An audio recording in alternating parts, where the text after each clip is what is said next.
and people feel questionable about Aaliyah, but Selena, Biggie, Tupac, it's like, oh yeah, they legends. If it wasn't for guys, welcome back to my channel. Today I have a topic that I've always talked about, but I really want to go deep into this topic. And of course, if you read the title, you already know. I'm noticing a trend, and to be honest, this is not a new trend. This has always been a trend, and specifically it's with Aaliyah. And there's many other artists like Biggie, Tupac, Selena that fall into her category of artists who have passed, but they don't get the same type of treatment. But with Aaliyah, it's like a different story. Like, she's up for grabs. She's a free for all. People just feel any type of way saying anything. It's like the comfortability with just talking trash about Aaliyah is just. And the thing I want to talk about is people in general using Aaliyah's death as a scapegoat or as an override for her success or her popularity. Now, granted, right? We all know Aaliyah has passed. It's been almost 20 years. There's nothing we can do to bring her back, right? So at this point, it's real strange how one of the first arguments you always see is people saying, y'all overhype her because she dead. Yes, she's overrated. Y'all only saying that because she died. I'm sorry, but y'all overhype her because she died. I like Aaliyah, but y'all overhype her because she died. Every time I see somebody say that, I'm just like, oh my God. The thing, granted, is yes, when an artist dies, there's going to be those fans that, you might have never paid attention to them before, but because, there's an overexposure of them on the news, and okay, you finally look into their music to see, you might have ignored them before, but now you want to look into their music. So there is that possibility. There is that almost like a phenomenon of them getting all these new fans. And because look, Michael Jackson, being as legendary as he was, before he passed, I wasn't really a Michael Jackson fan like that. Of course, I knew his songs. I used to try to dance like him, and you just knew. But most of the things I really knew about Michael Jackson, especially in 2009 before he passed, was I knew his music, but then it's like all the allegations and his skin color, vitiligo, all of that. But it was after he passed that I really got into his work. I got into his discography. I got into his legendary work, all his music videos, his interviews. I started really becoming. That's when I really became a fan, to be honest. So I can see what people say with that, oh, you were nobody. But the thing is when people say, oh, where were y'all when she was alive? Y'all wasn't a fan when she was alive. And now here's another thing. Most of us, like me, I was 6 at the time, And that's an age, and some people were older. Some people were middle school, high school, or, full grown adults. With me, that was the age where you familiarize with an artist, but you're 5. You're not worried about, who's your favorite artist, what song, what album is coming out, putting posters on your wall, who's topping the chart. You're not worried about that. You're 5 years old, you know what I'm saying? But that's the thing, it's the way people act, you would think Aaliyah was some 2-hit wonder. And with the whole, y'all only overhype her because she died.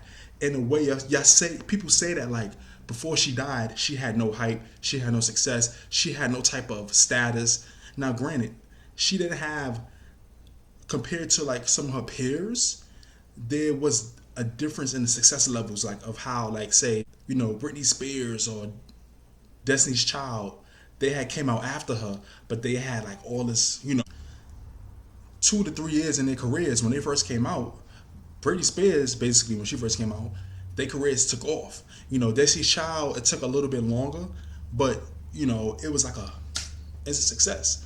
And I feel like Aaliyah's career was more of a slow burner. And I know we've talked about this in the comments.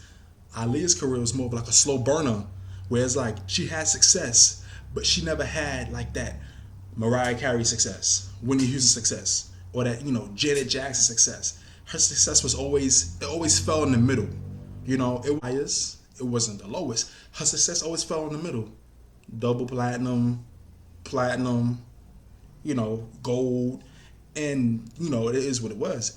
But the way people talk about Aaliyah's career before she passed, And I really like this artist, and this is no dig towards her, but you would think Aaliyah had the career of like Seven Streeter. You know what I'm saying? Like, and not to mention Seven Streeter is a great songwriter and everything, but I'm talking about career wise. You would think Aaliyah had the career of Seven Streeter, and then all of a sudden after she passed, it was, oh, Aaliyah's the queen, Aaliyah this, Aaliyah. I said before, I know that there were some people who became fans after she died.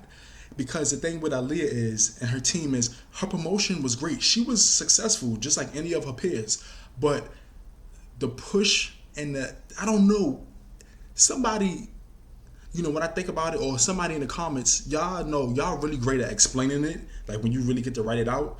But the way Aaliyah's career was set up, and the promotion and the way Blackground was really promoting her throughout the years, is Aaliyah was very successful, right?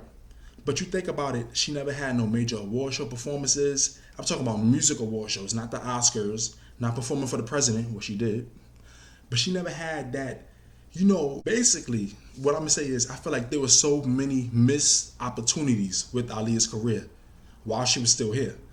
And the thing is, the thing that always gets at me is, she has so much more to do. Like, I feel like by 2003, if people didn't know who Aaliyah was, they was gonna know her by 2003, because I feel like that's when she would have really solidified. Like, she would have had that superstar household name status. She had that before, but it was kind of like I said, it was a slow burner thing. Like, it wasn't like Britney Spears, Spice Girls. Everybody knew who the Spice Girls were, and they were pop. But even with R&B, you know how Destiny's Child, in a way, like around 2001 with the Survivor era, that was like their big breakout, blowout. That was like their big thing. Like, when Destiny's Child was like, oh, the biggest girl group. Aaliyah had moments, but she never had that chance to have like that real breakout, to where people wouldn't question her mainstream appeal. People wouldn't question, oh, how popular was she? Oh, she was popular. Because that's where the division is. Because Aaliyah's career was so, in the middle, and most of that had to do with her label. That's where all these years later, people feel so comfortable saying, oh, y'all overhype it because she died. Because it's like, she never had that breakout moment. She had breakout moments, but it wasn't like okay, Aaliyah is, To some of us, she had those moments where, you can say, oh, that's somebody. You can say, try again. You can say, but she performed at the Oscars. You can say many different things, but as a mainstream appeal thing, I feel like for some reason, that's why it's such a, like like some people are just like, thing people will say is, she was the Selena for the black community. And I'm like, I see what y'all trying to say. I see what y'all trying to say because of how their stories ended up and how their careers ended up, and their tragedies at the end. But I'm like, no. To be honest, Aaliyah was a global artist. She wasn't the most global artist on a scale of like Mariah Carey, Whitney Houston, Michael Jackson, but she was a global artist. The thing is, like I said, because of the promotion and the way her label did things, it was spotted. It wasn't like a wide scale. You know what I'm saying? She never had that moment. It was like a widespread thing. Like, oh, Aaliyah. It was kind of like spotted. Some people in Europe, some people in Asia, some people in Australia. That's why you have today where you have people saying, oh, she's not really known in my country. But, it's some people in that country that do know her. Whether it's Australia or Belgium, somewhere in the Netherlands. It's like the way Aaliyah's career, because Aaliyah's career was kind of slow burner, she never had that moment of like that solidification where it was like there would be no questioning of her legacy or of her popularity or of her, oh, why did she get so much praise today? And that's the easy. I feel like that's the scapegoat way out. Like, that's the, oh, y'all only said that because she died. And it's become a trend almost. No, not almost. It's become a trend where people will be like, so many. This is seeing those Twitter debates about like, oh, who's the queen of R&B, or comparing Aaliyah albums to her peers, or having somebody made a thing. It was like, oh, do you think Aaliyah is a legend, and when did she become one? And it was like a whole bunch of people just saying this and that. And I'm like, I gotta remind myself that those three little Twitter debates I see, That's not the general consensus of how people feel, but it's a common one. You know what I'm saying? Like, that's not the first time I've seen that. This is something I've seen years and years and years, and I feel like, we all go back and forth with people on Twitter, and it's like, but at the end of the day, they're stuck in their ways. But I don't know what it is, but it just seemed like over the last years, Aaliyah has just become just like an easy target to just deny her influence. Where you have people saying like, "Oh, Brandy and Monica, but with Aaliyah, it's questionable. Selena, Biggie, Tupac, Left Eye, but Aaliyah is questionable. Oh, she's more of an icon than a legend. Oh, she's not a legend at all. What did she accomplish? What did she do?" And that's, apart from being ignorance, I feel like that's also has to do with how Aaliyah's legacy has been handled over the last few years. No, basically over the last 15 plus years. With the other artists who have died, unfortunately, before their time, their legacies have been handled accordingly. They have documentaries, they have movies, and they have like a upkeep. Their legacies have been upkept by not only the fans like us, the Aaliyah fans and stuff, but like their estate, and just everything around their brand and their name has been kept. Where Aaliyah is just so once in a blue moon, so spotty, so random. It's just like things happen out of nowhere, where it's just like, it's a pull and tug, like it's some of us that's like, no, she's a legend. She did this, she did that. Then there's other ones that's like, oh, it's just kind of like a. Here's what I say, because it's like you can say, oh, Aaliyah has some of the best hair. She has some of the best eyebrows. She has some of the best music. Her album was revolutionary. She has some of the best outfits. She has some of the best fashion. Oh, y'all only saying that because she died. Oh, y'all overhype her. Y'all need to let it go. Y'all know she was mediocre. She wasn't that great. Aaliyah don't have to be your favorite artist. She don't got to be your favorite type of live performer. She don't got to be your favorite type of vocalist. She don't got to be your favorite type of actress. She don't got to be your favorite type of dancer. She didn't have to make your favorite type of songs, but you cannot deny her legacy.